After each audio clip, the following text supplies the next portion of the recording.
North America's Great Plains. A windswept ocean of grass stretching to the horizon. Bone-dry summers, knuckle-freezing winters. This land is exposed. But right in the middle, mountains rise, South Dakota's Badlands, a barrier and a protective wall.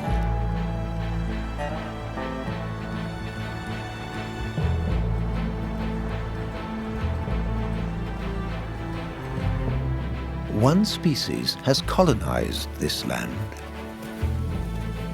prairie dogs.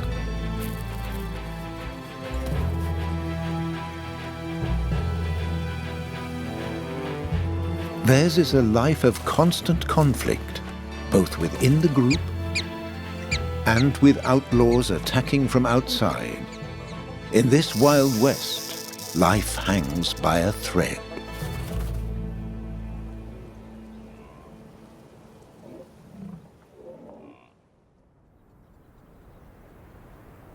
Following 5 months of icy winds, winter takes a short break.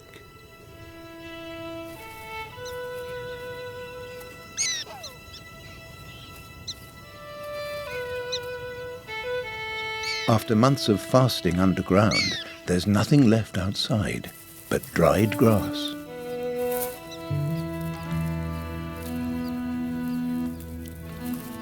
A few roots prized from the soil to quell their hunger.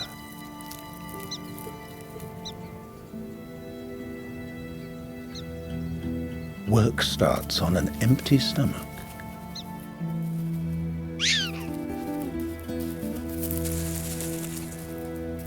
Males use a lot of energy scooping out crumbling soil, repairing their burrows flattened by the winter winds.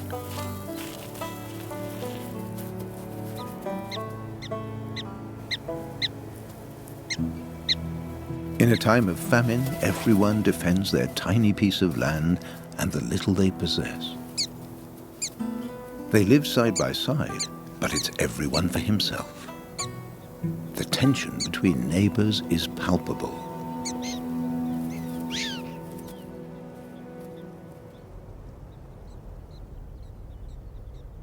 Prairie dogs live in clans of about 100, called coteries, where everyone is related.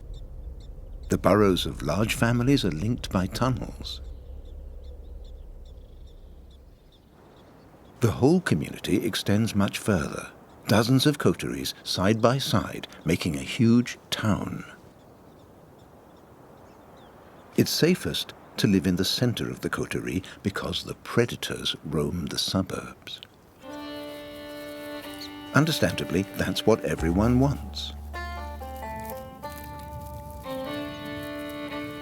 Crowding causes conflicts. You can stake a claim, but then you have to defend it.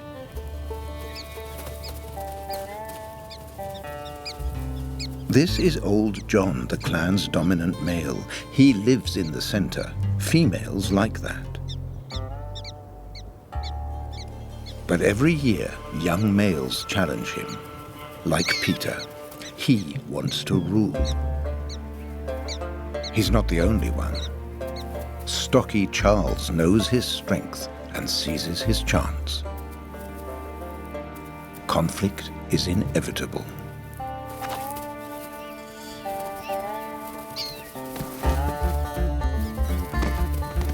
First stage, test the other's reflexes. Joyful spring tumbles become bloody free-falls.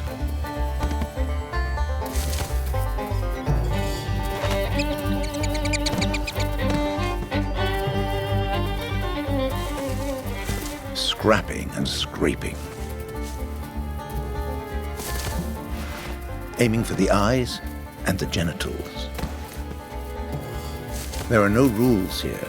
It's all about power.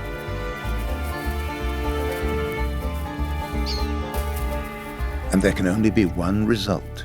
The old boss throws in the towel. Old John has lost his home.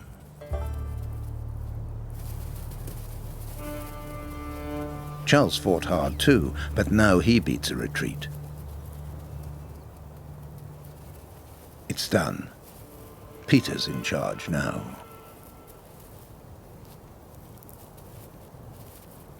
Old John pays dearly for his defeat. He's badly wounded.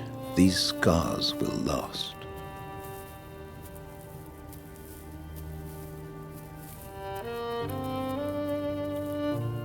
His females stick by him. They have already found him a burrow on the edge of town.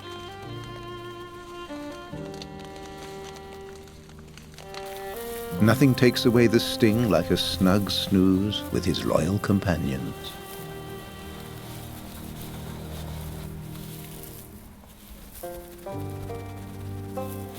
The burrow's temperature hardly varies through the year, 5 to 10 degrees Celsius.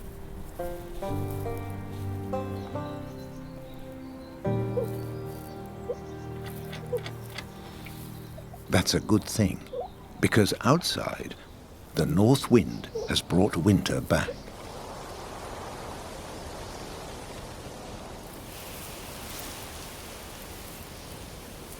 Only these giants of the west remain above ground.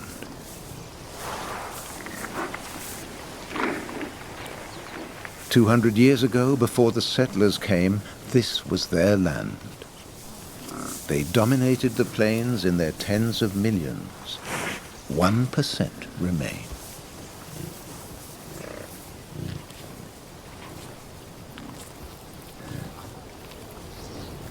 The females huddle, shielding from the wind.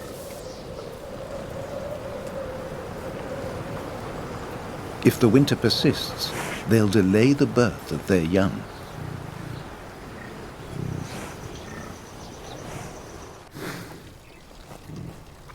The males live alone. At the end of summer, they'll rejoin the females for the mating season.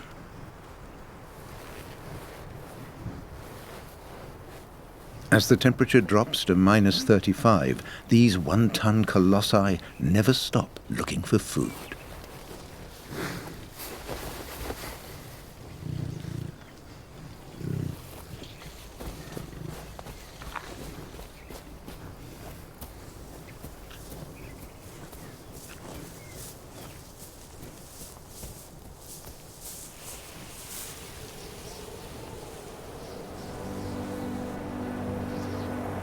The blizzard has blocked the entrances to the burrows.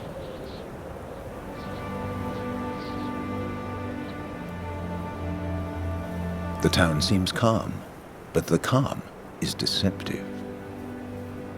On the edge of town, Old John's sharp eyes have spotted a predator, a badger.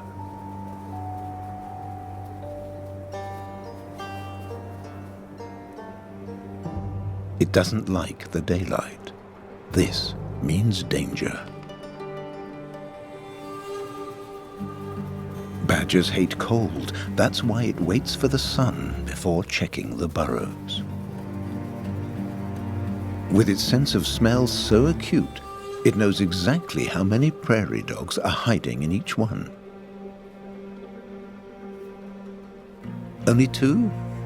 Not enough.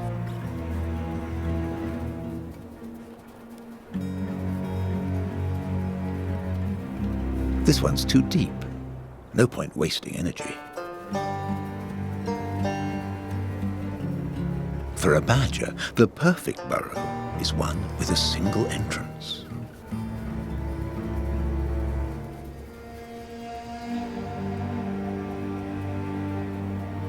The badger isn't the only vagabond looking for prey.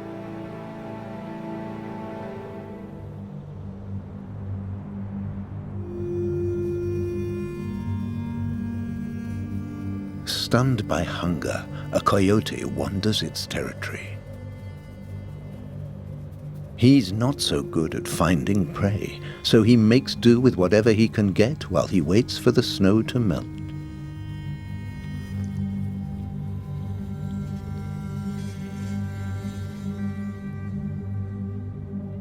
Finding a well-stocked burrow, the badger starts on the groundwork. The noise wakes old John and his mates. In their haste to move in, they forgot the first rule of safety in a burrow. Make sure there's an emergency exit. Old John and his females are in danger. His powerful claws make the badger a digging machine, excavating a path toward the burrow.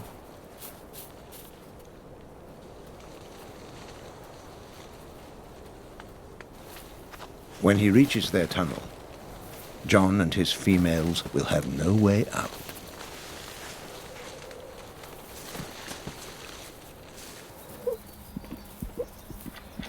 They can't get past him. The only question is who'll be eaten first.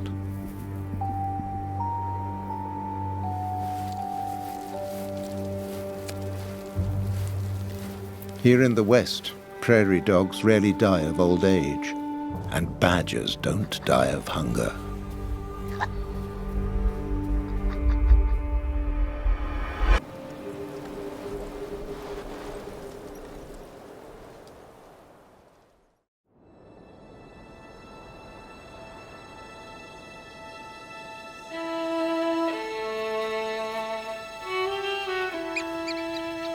Days later, a brief thaw. Charles and Caroline take a look outside. The late snow delayed construction work, lots to catch up on. The burrow entrances must be repaired. The dome shields them from the wind and is a perfect lookout point.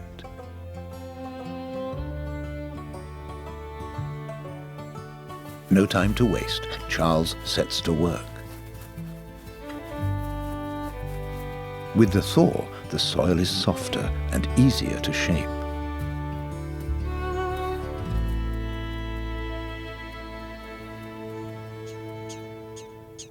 Then Charles pauses. Sharp cries fill the plain. A sentry announces a familiar threat.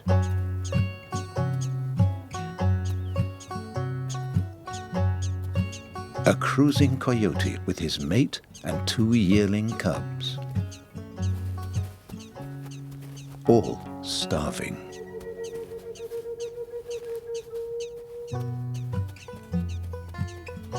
Winter's forced diet has been too long. A plump little prairie dog would be a very welcome meal, if you can catch it.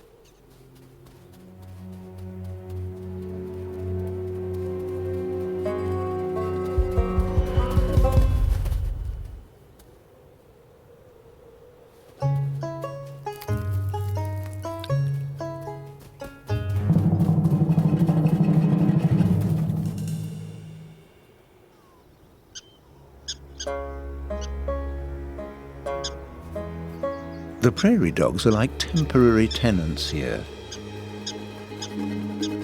The coyotes rule the Badlands and never miss a chance to prove it. Now prairie dogs like Peter and Charles forget their rivalry and cooperate. This is about life and death.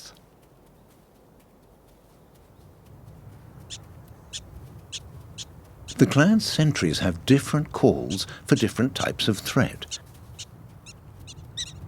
Right now, the whole colony knows that a coyote is closing in fast from the right. The information flies from neighbor to neighbor till all are warned. Prairie dog language may be the most sophisticated in the natural world. Under constant observation, this coyote family can never take the clan by surprise.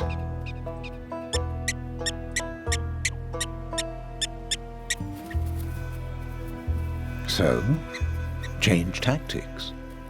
Play it cool. Pretend you're not there. By late afternoon, the guards might lose interest. You get used to everything. even a killer in your midst.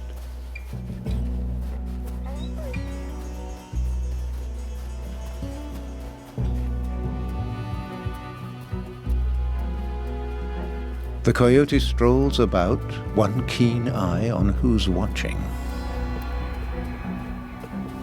Then he moves like lightning.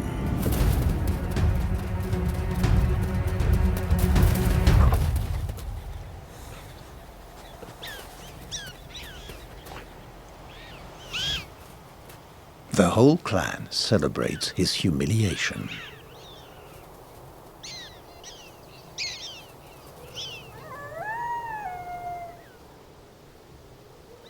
But the coyote can't afford to give up.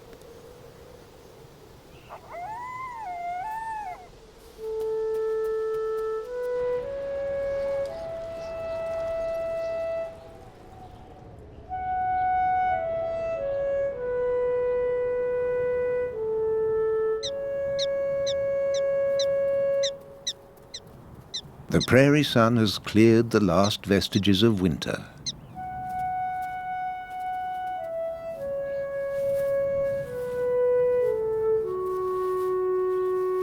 Peter can finally finish his burrow.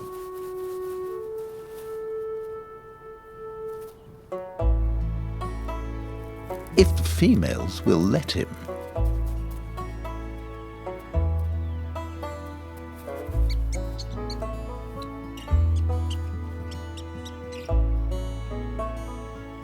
Love is in the air. Time to forget construction work and the dangers of the prairie.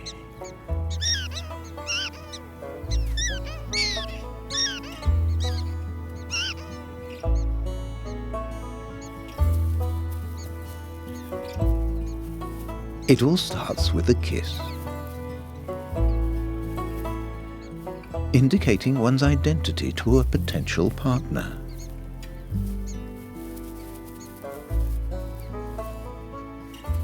And making sure they're not from the same family.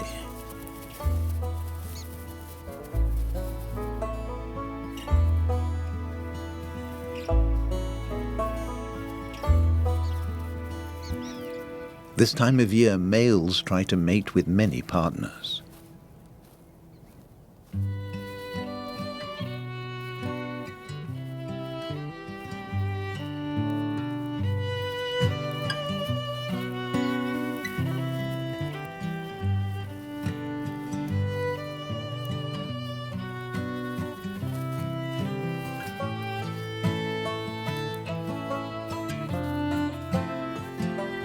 Caroline is primed for mating. It only happens once a year, so Charles must seize his chance. It's now or never.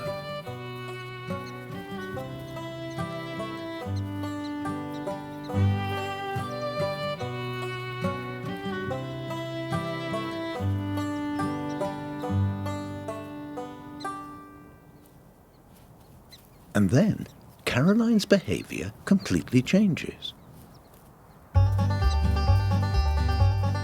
Her only interest now is lining a burrow, making a perfect nest.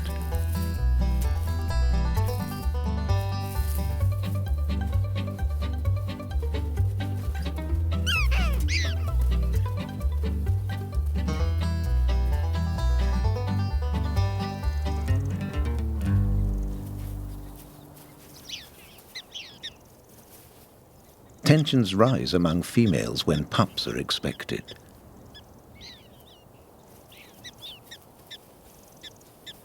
Ideal nests are in short supply. A clan might grow too big with too many mouths to feed.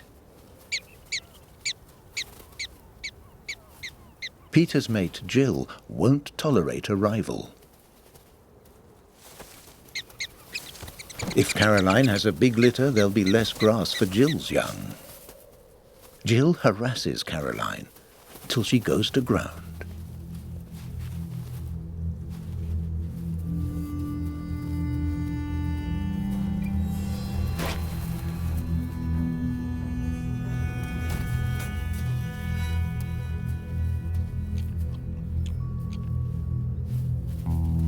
Then, Jill tries to block the entrance to the burrow and bury Caroline alive.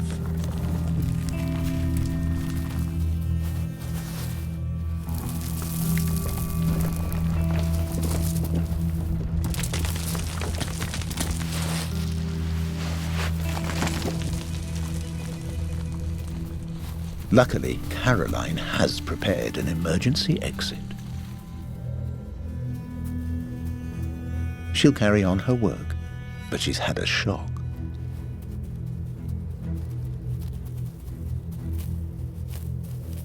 Gathering grasses far from home is a touchy job.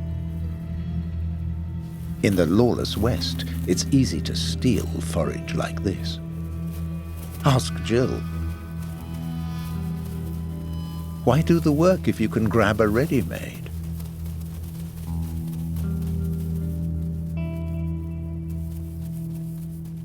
At this time of year, sisters and cousins are enemies. Constant harassment is exhausting for pregnant females. Caroline could lose her babies.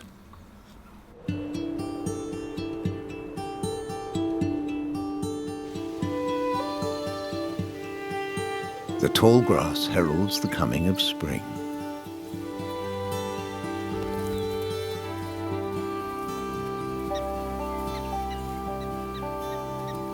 It's the first glimpse of nature for the coterie's new arrivals.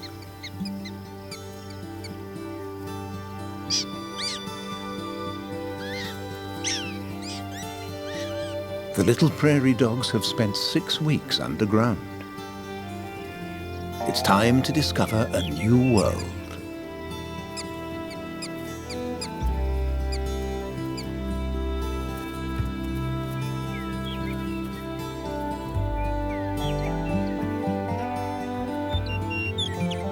Climbing down the mountainside is the first adventure.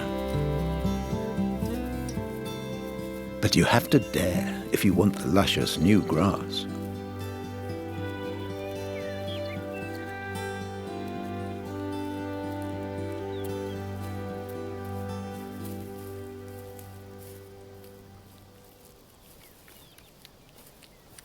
Some would rather stick to their mother's nipples. But it's time they learn to feed themselves.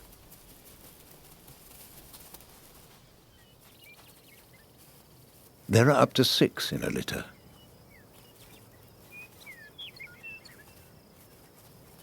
Right after birth, Peter's partners Jill and Beth help each other out. One guards the young while the other feeds.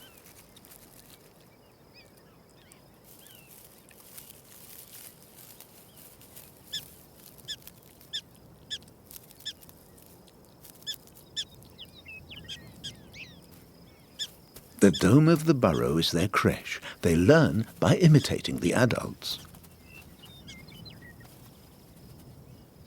In 2 years, these boisterous babes will quit the comfort of the nest and start their own families. If they're still alive. Only half survive their first year on the Great Plains. Beth's ragged coat is proof of her stress. The danger from predators is a big worry. But it's not the only one. Prairie dogs watch out for their enemies and for their friends and neighbors too. Clan Chief Peter is suspicious. Are his females' babies really his own? By smearing himself with their scent, he'll know for sure. If they aren't his, he'll kill them. Beth and Jill will defend their young. No way will they let a potential killer into their nest.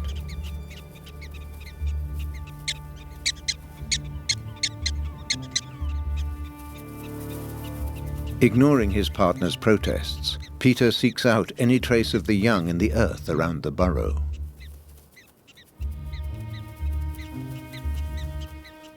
Each baby has its own smell, like a genetic code. Woe to any baby with the scent of another male. The females are getting more and more distressed.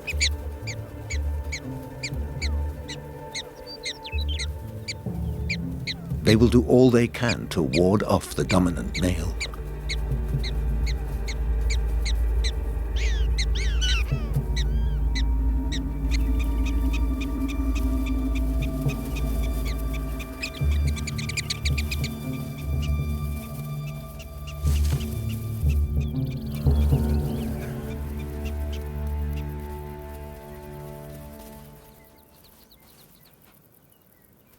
Peter seems to recognize his own offspring, taking the pressure off the females. Jill and Beth aren't completely reassured. It's better to be safe than sorry.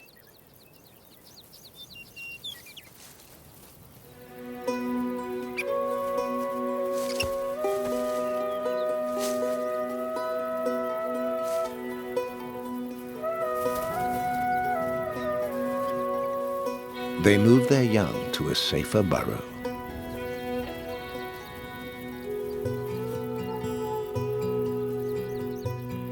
The situation is diffused, and the young learn to hide in times of danger.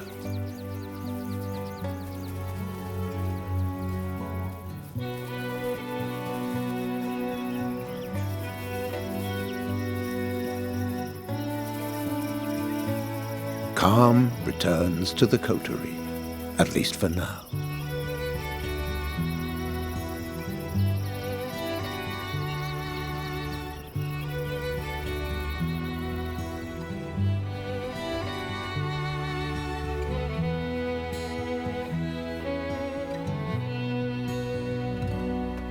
Some animals have moved off the prairie, taking advantage of the crags. The bighorn's sharp hooves are perfect for negotiating steep, slippery slopes.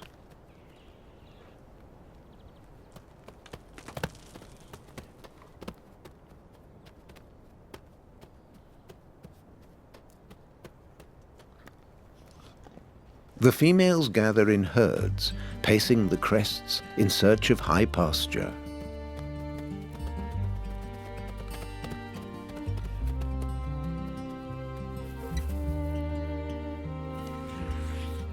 Up here, they have the food all to themselves. Except when an uninvited guest turns up.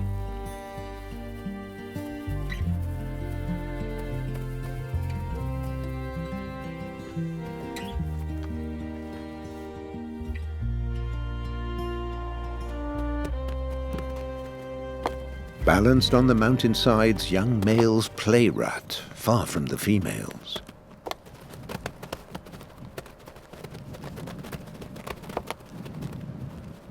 The real fights start later in the season.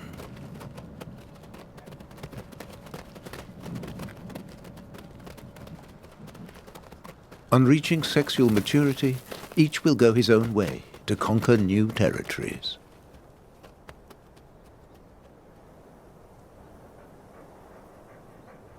Mature bighorns are mostly loners, but they sometimes take a young buck under their wing, guiding it over the labyrinth of fissures.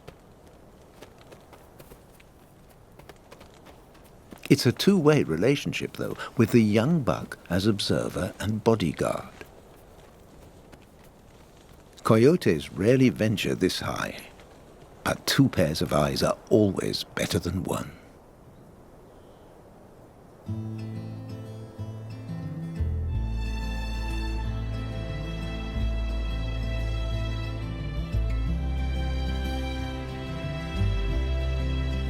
Before the Badlands were formed, this was once a great, shallow inland sea.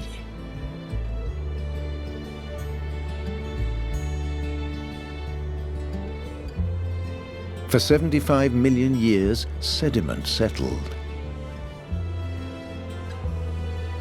shale deposits absorbed ferrous oxide, enough to take on these pink and yellow hues.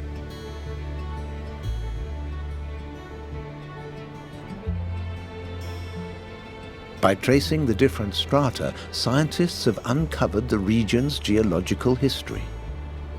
500,000 years ago, the ocean withdrew, leaving only rivers. Little by little, water and wind carved the landscape into these steep, craggy peaks.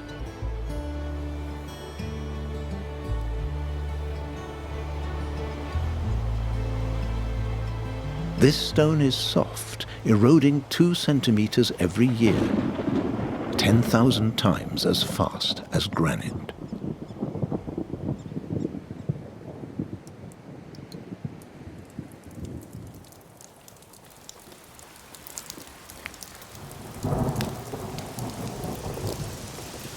Long-awaited rain flows from the summits, depositing fine clay particles on the plains. That's the secret of the fertile, soft soil, ideal for prairie dogs constructing burrows.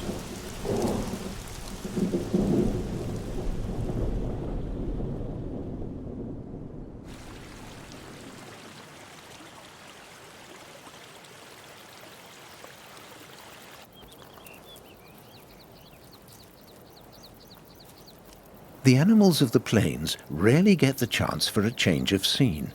For the painted turtle, this shower is a godsend.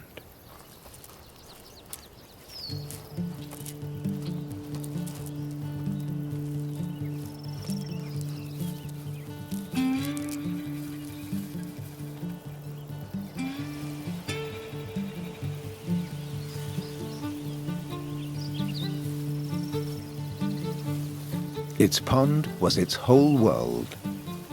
It has decided to set off for a new home. With little bumps on the way.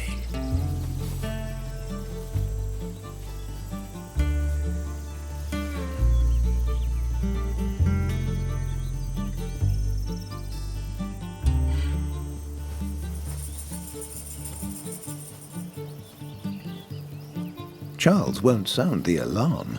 He doesn't have any vocabulary for this strange animal. And yet, the painted turtle is one of the oldest inhabitants here. Its ancestors crept between the prairie's best rivers and ponds for 15 million years. This marsh will supply all the turtle's needs. It loves insects and larvae, and occasionally chomps on a water plant.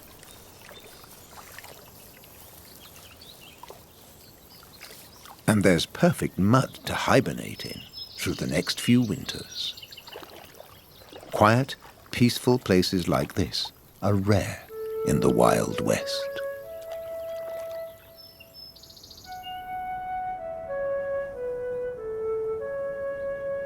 In this ecosystem, rain showers generate waves of new kinds of grasses, food for all the prairie animals.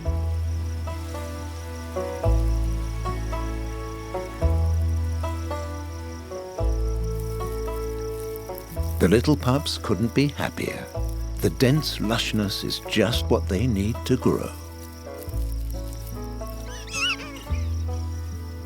The sugars in the grasses will turn into fat reserves to see them through the winter.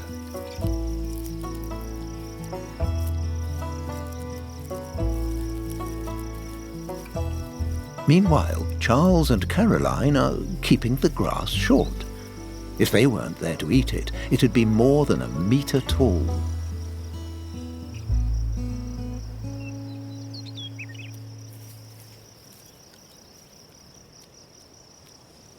The badger family are never far away. They've grown too, more mouths to feed. Thanks to the prairie dog's grass cutting, the badgers can't sneak up on them.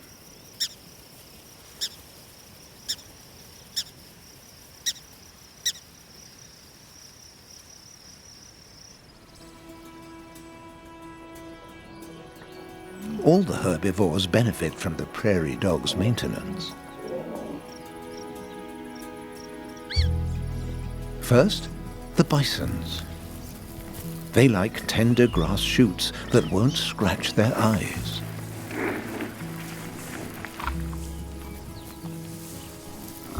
The sheer variety of flora attracts pronghorn antelopes. Unlike bighorns, they don't climb mountains, but they do have an amazing turn of speed. Peaking at 90 kilometers an hour, the American continent's fastest mammals. There's no predator here that can catch an adult.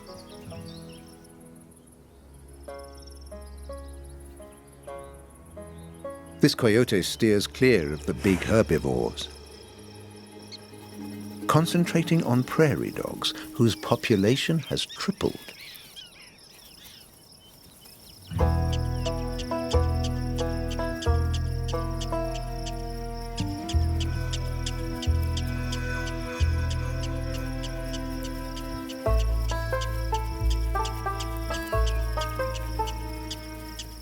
Every day he trots up to 50 kilometers around Prairie Dog Town.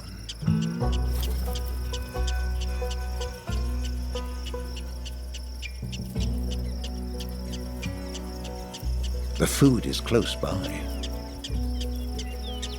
All he needs is one careless prairie dog. But where? They're all watching.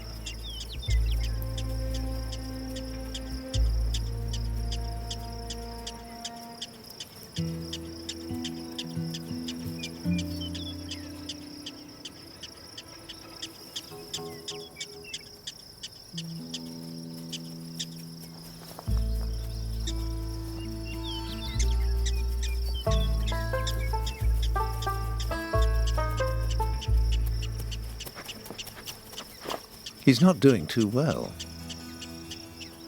In fact, a coyote captures prey only once in 6 attacks.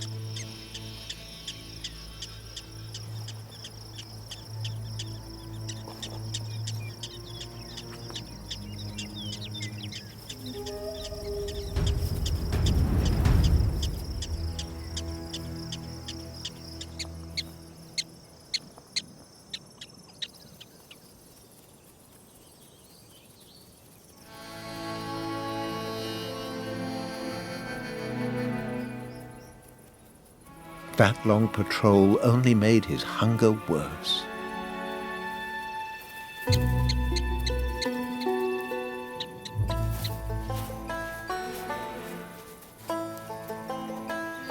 Badgers don't waste their time.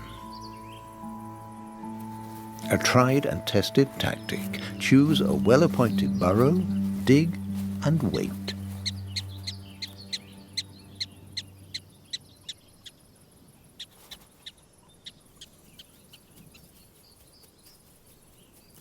Sometimes badger and coyote team up in a territory, but they never share their spoils. In the season of abundance, you don't really need to work together. You just get on with it.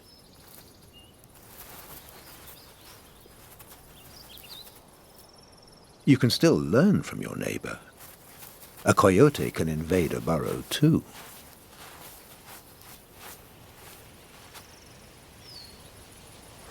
The rising wind disturbs prairie dog communication. And at some point, the sentries tire of watching.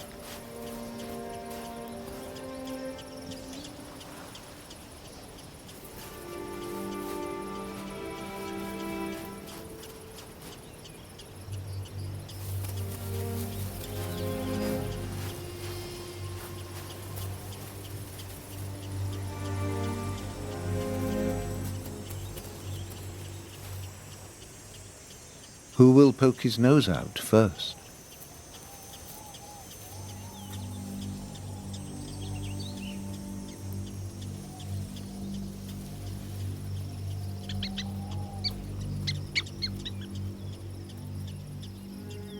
The ultimate war of nerves.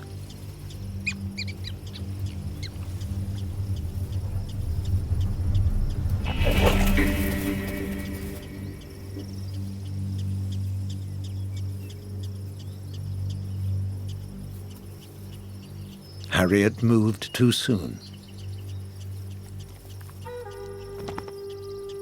Her impatience cost her her life.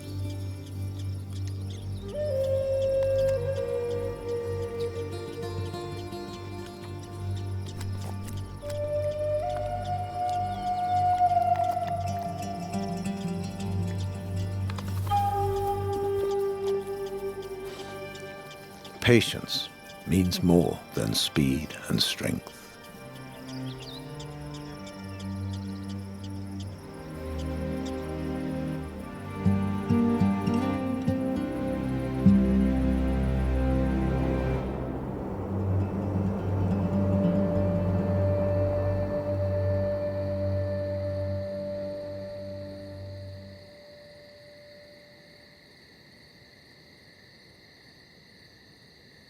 In summer, the coterie never really sleeps.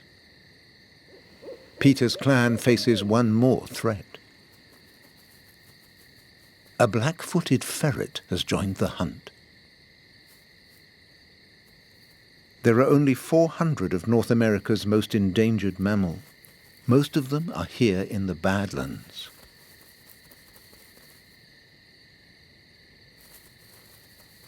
Prairie dogs make up most of its diet. But when coyotes and badgers decimate whole families, the ferret barely gets a look in.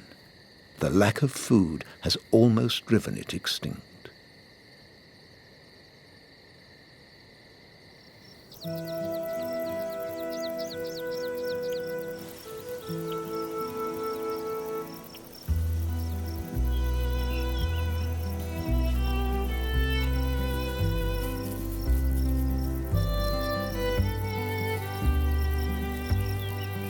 A moment of prairie calm. Jill and Caroline use the time to pile on the calories. Hugs and kisses strengthen social ties across the generations.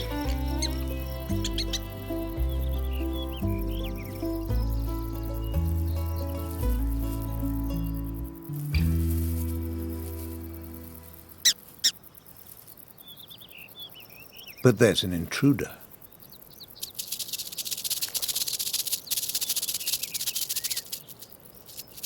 The rattlesnake is a formidable hunter, and it preys on baby prairie dogs.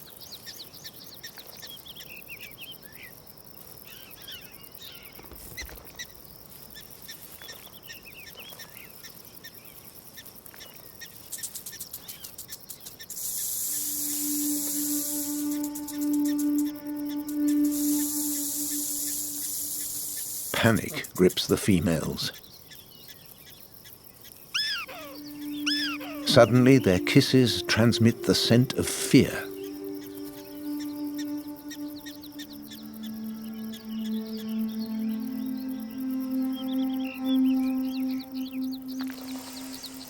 Thanks to its heat sensors, the rattlesnake has an extraordinary sense of smell. Its forked direction finder tracks down the prey.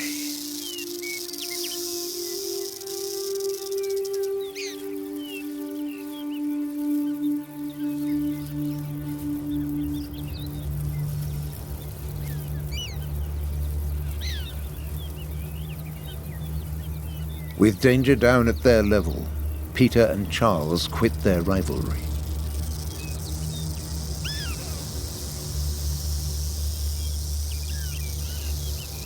They know they have to be careful.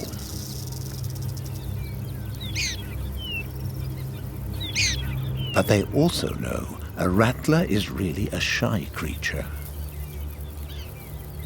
When stressed, it would rather withdraw than attack.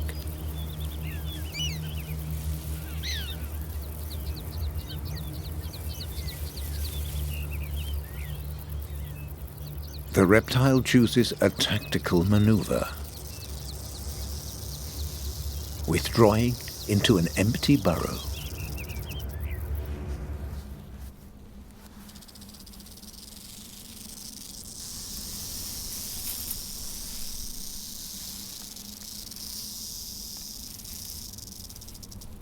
No sooner has it settled in than it senses the beginnings of an earthquake.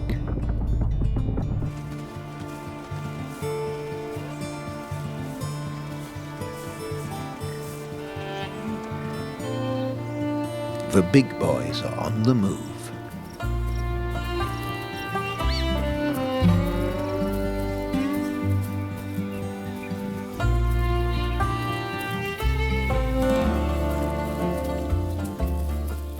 The return of the bison is not good news for Peter and his family.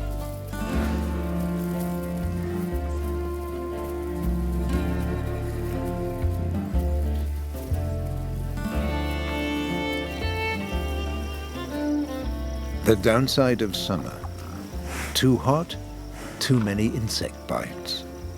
Bad for big and small.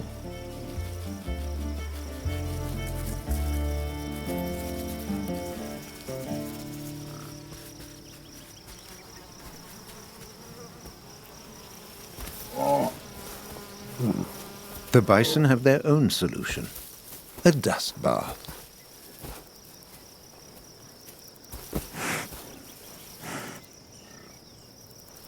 Dried out burrows are the ideal place to scrape off parasites.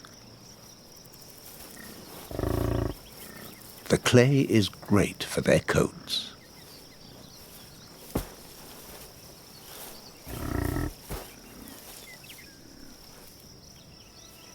Peter and Charles can only look on as the damage is done. Their precious burrows flattened by a single roll. Nothing for it, just build them up again.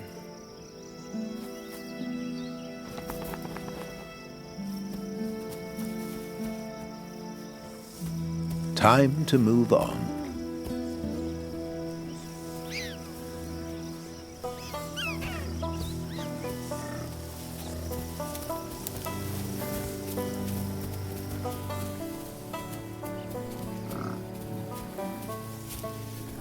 And create a second wave of panic in Peter's clan.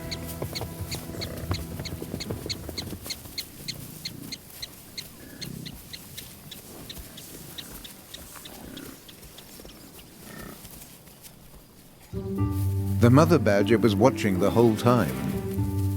She sees the sentries are distracted.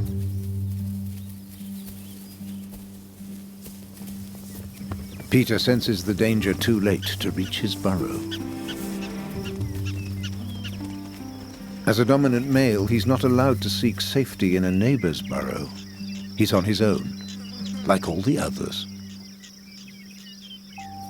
The mother badger sees her chance, stalking shell-shocked rodents, keeping low. She has limited stamina, but a turn of speed when she needs it.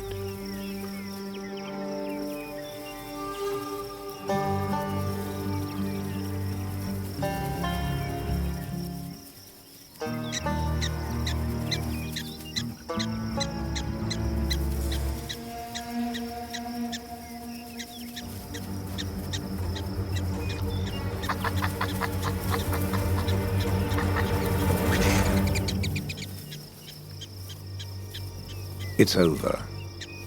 Peter is caught.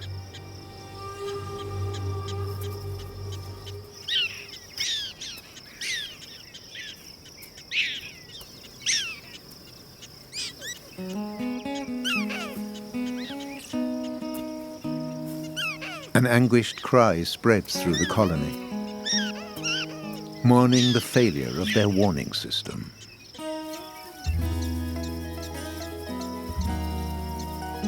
Mother badger ignores them. She's making a food store in an empty burrow for her pup to survive the winter.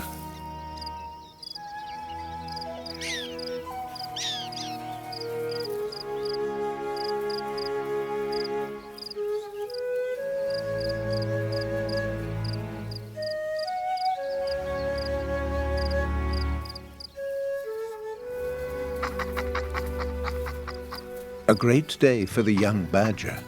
His mother brought him his first meaty meal.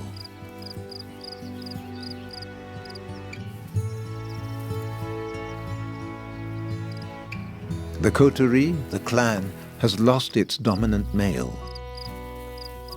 There'll soon be another. But before that, the prairie dogs must concentrate on the last grasses, building up energy for the winter. In spring, the natural order will be restored. Love will be in the air again, and the long story of the colony will continue.